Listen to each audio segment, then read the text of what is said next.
Mobile phone से आप अपने दोस्तों से सीधे बात कर सकते हैं। पर अगर इसी मोबाइल फ़ोन पर आपको ऑनलाइन कुछ खरीदना हो, तो आपको एक बिचौलिए की ज़रूरत पड़ती है, जो विक्रेता को गारंटी दे पाए कि आपने पैसे दे दिए हैं। पर क्या ये मुमकिन है कि एक क्रेता और विक्रेता आपस में सीधे समझौता कर लें, बिना किसी बिचौलिए की सहायता के? ब्लॉकचेन नामक एक नई टेक्नोलॉजी ऐसा मुमकिन कर रही है। ब्लॉकचेन को आप एक वितरित डेटाबेस यानी डिस्ट्रीब्यूटेड डेटाबेस मान सकते हैं, जो कि एक दो कंप्यूटरों पर नहीं, हजारों लाखों कंप्यूटरों पर प्रतिलिपित है। ब्लॉकचेन का हर एक कंप्यूटर हर एक रिकॉर्ड के पूरे इतिहास का वर्णन रखता है। यह डेटाबेस एन्क्रिप्टेड है, यानी हर एक रिकॉर्ड गोपनीय तरीके से दर्ज किया गया है। ब्लॉकचेन फॉल्ट टॉलरेंट भी है, यानी अगर इस सिस्टम में कुछ कंप्यूटर खराब भी हो जाते हैं, तब भी यह सिस्टम ठीक तरह से काम करता रहता है। ब्लॉकचेन डेटाबेस एक सार्वजनिक बही खाता यानी पब्लिक लेजर है, जिसमें कोई भी नए समझौते या रिकॉर्ड को दर्ज करने के लिए कई सारे साझेदारों की स्वीकृति की जरूरत पड़ती है। इसको हैक करना बहुत मुश्किल है, क्योंकि ऐसा करने के लिए हैकर को एक ही क्षण हजारों कंप्यूटरों को एक साथ हैक करना पड़ेगा। यह कारण है कि हम ब्लॉकचेन को एक सुरक्षित टेक्नोलॉजी मानते हैं।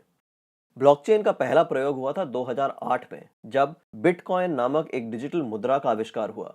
बिटकॉइन मुद्रा किसी देश, सरकार या बैंक द्वारा नियंत्रित मुद्रा नहीं है, यह एक डिजिटल मुद्रा है। अधिक जानकारी के लिए आप बिटकॉइन को गूगल कर सकते हैं।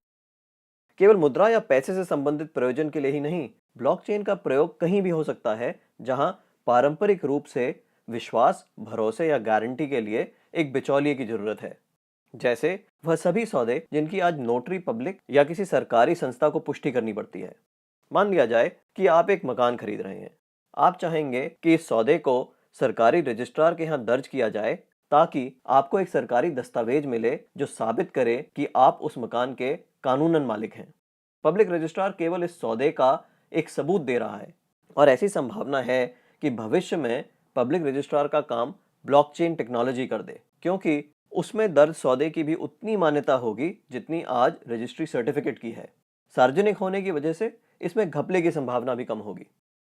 ब्लॉकचेन टेक्नोलॉजी के उपयोग के कई और संभावित उदाहरण हैं। जैसे किसी सरकारी योजना के अंतर्गत यदि एक गरीब आदमी को कुछ वेतन मिलना हो, तो ब्लॉकचेन टेक्नोलॉजी से उसको वह रकम सीधे उसके मोबाइल फोन पर दी जा सकती है। या अगर किसी प्राकृतिक आपदा से ग्रस्त लोगों को नुकसान भरपाई करनी हो, तो उनकी सहायता राशि सीधे उनके मोबाइल फोन पर दी जा सकती है।